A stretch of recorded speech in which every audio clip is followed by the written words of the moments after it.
In this short video, I want to show you how to show and hide elements of your page using JavaScript. In this case, we're going to be using this big yellow div down here, and you can see I've already fitted it with some style information, and it's called test div here. And then I also have two buttons, one that says hide me and one that says show me, called button hide and button show. And I've got the skeleton of two JavaScript functions that I'm going to create over here.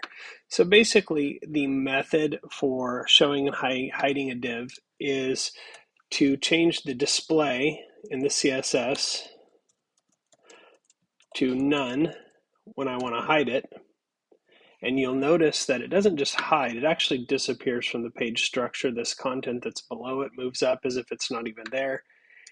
And then when I want to reveal it again, I'm going to change it back to display as block, which is the default for a div. So that's the whole process. Now I just need to do it JavaScript style instead of what I've got going on here by manually changing the CSS code.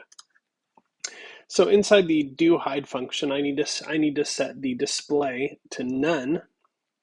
So what I'm going to do is I'm going to address that element again using the document get element by ID, and the ID of that element is test div,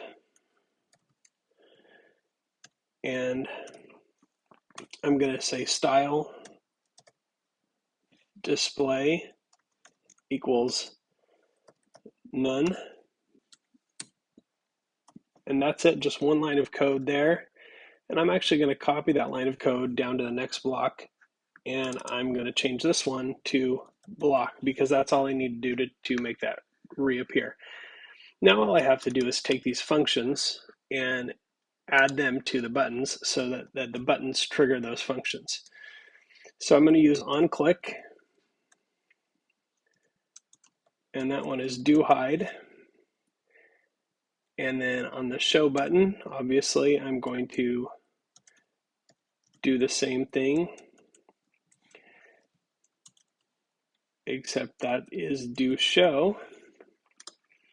Okay, so now I've got the functions set up, the page is structured, and it should hide and show the content for that div using those functions.